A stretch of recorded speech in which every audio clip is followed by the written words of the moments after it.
One of the most respected forecast entities when it comes to seasonal hurricane forecasting just released their outlook for the 2023 hurricane season. I'm certified meteorologist Jonathan Kegges, and in this video, we are going to look at the fresh outlook for April. They do a couple of these leading up to hurricane season and in season as things become a little more clear, of course, as you get closer and closer to the season itself. So we're going to go over what the folks at Colorado State University are predicting. There's also the probability of impacts in terms of landfall. So we're going to break that down as well. There's not a clear-cut region to focus on this year, but we're going to talk about that. And then some of the forces that are driving this upcoming hurricane season. This is going to become a little more clear for you when I show you the actual forecast, but there's going to be a battle between El-Nino, which would suggest a, relatively speaking, and for a frequency anyway, a lower than normal season. But the water temperatures are also blazing hot right now. So there is a lot to talk about, and that battle is going to be interesting. So here is their forecast. They are predicting 13 named storms, 6 of those to become hurricanes, greater than 74 mile per hour winds, and then 2 of those becoming major hurricanes. That is going to be your category 3, 4, and 5, greater than category 3, which is 111 mile per hour sustained wind. Now compare that to average. It's slightly below. Average is 14 named storms, 7 of those becoming hurricanes, 3 becoming major. Last year, we were pretty much average for 2022. We had 14 named storms, 8 hurricanes, 2 major hurricanes. Hey, before we go into some of the driving forces, of course, with hurricane season right around the corner, you have to hit subscribe if you want to stay updated to all things tropical meteorology, all things hurricanes. So make sure you give this a subscribe. And if you are finding this video helpful, please hit that like button as well. All right, so I mentioned El-Nino. Before we get into that, I know Colorado, it might seem weird on the surface. Why are they forecasting tropical meteorology? They're landlocked. That is true, but they do have some of the most well-respected hurricane forecasters in the business on a seasonal scale.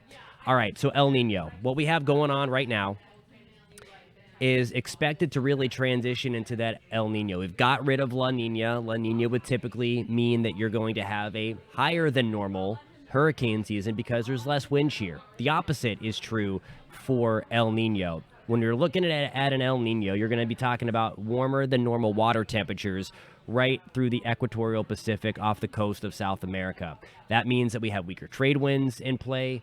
That's going to allow the warmer water to really surge. For the Atlantic, hard to believe, but that little strip of warm water has a huge impact on the Atlantic hurricane season. That means that there's likely going to be more wind shear around. Hurricanes don't like wind shear. They like a nice, calm environment. Wind shear tends to interact with these things. That helps to tilt the thunderstorms. They like to be nice, vertically stacked. It's more like your Leaning Tower of Pisa rather than your Empire State Building. Again, they like to be nice and straight rather than tilted. Wind shear helps to keep them on the tilted side. I mentioned, though, that there was a battle coming, and it was one of the reasons why Colorado State did not forecast a much below average season.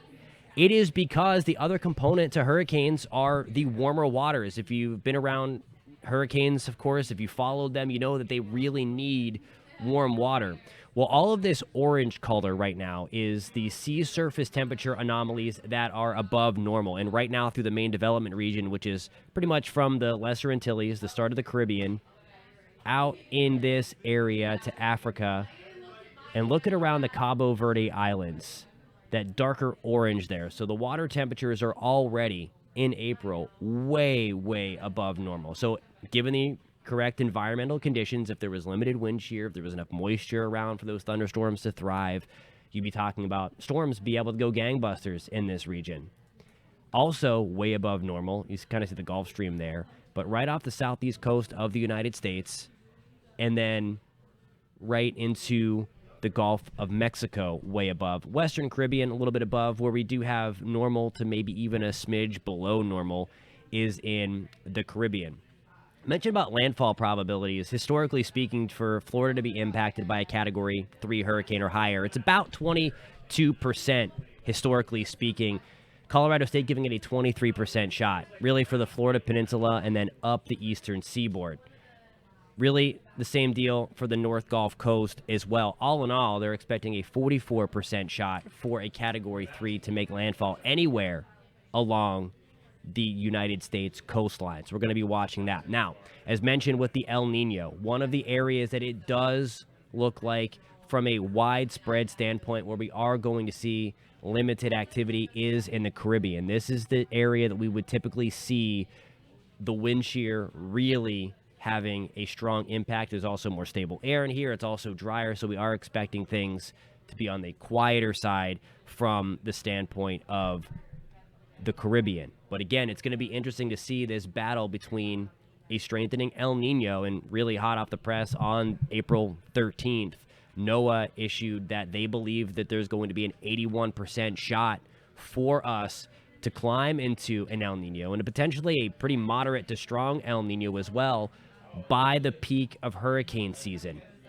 So I keep on talking about this battle, and I think that's why, well, I know that's why Phil Klotzbach mentioned that in his conference that he had earlier on April 13th, that there's some uncertainty there in terms of the numbers, because you do have the Atlantic way above normal right now, and it's expected to remain way above normal through hurricane season. But then you also have the deterrent in El Nino likely coming on. So the question is, how strong is El Nino going to get? And how much are those higher than normal water temperatures going to play a role as we go forward into the upcoming hurricane season? Thank you guys so much for tuning in. Again, if you want to stay updated to all things tropical meteorology, hurricane season, you have to hit subscribe. Please do that. If you found this content informative, please hit that thumbs up. It really does help us out a lot. And again, it only takes one. That's the one thing that I want to get across. No matter if there is a way below normal season forecast or a way above, it only takes one to be a bad season for the area that is impacted. So always important, even if there is one storm forecast, which there's not, just important to make sure that as we get closer and closer to hurricane season, to make sure you have your kits ready, make sure you have your plan in place. Of course, 2022 was ugly, especially for Florida, for Puerto Rico, and for a lot of areas in Central America as well. But just keep that in mind. It only takes one. Thank you guys so much for tuning in. We'll catch you next time.